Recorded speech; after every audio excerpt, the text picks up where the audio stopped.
Coastal रोडचं 84% काम पूर्ण. Coastal रोडची एक मार्गिका पुढील महिन्यात सुरू होणार. प्रवाशांच्या सुरक्षेसाठी कोस्टल रोडवर 24 सीसीटीव्ही कॅमेरे.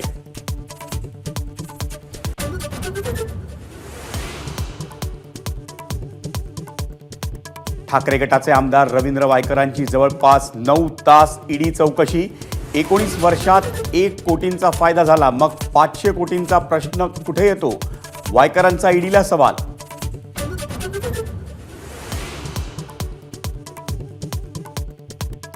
मराठा आरक्षणाबाबत सरकारनं काढलेल्या अधिसूचनेबद्दल मला माहीत नव्हतं. विषय कॅबिनेटमध्ये आला नाही. एबीपी माझाशी बोलताना छगन भुजबळांचं मोठं वक्तव्य.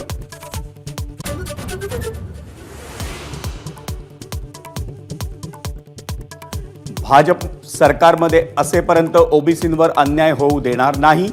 गरज पडली तर पक्षश्रेष्ठींची देखील चर्चा करणार.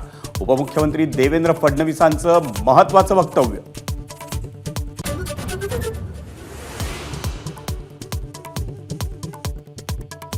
पक्षांतरबंदी कायदा पुनर्विचार समितीच्या अध्यक्षपदी Rahul Narvekar.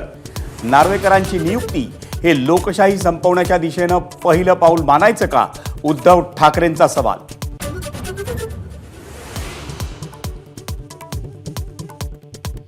UNESCO world heritage साईटसाठी भारताकडून मराठा रणभूमीचा प्रस्ताव सादर. छत्रपती शिवाजी महाराजांच्या 14 किल्ल्यांची यादी युनेस्कोकडे पाठवली.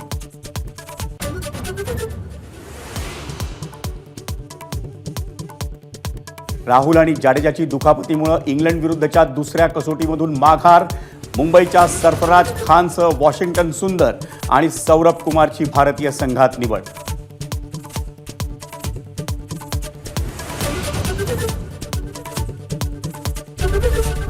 एबीपी माझा, उघडा डोळे बघा नीट.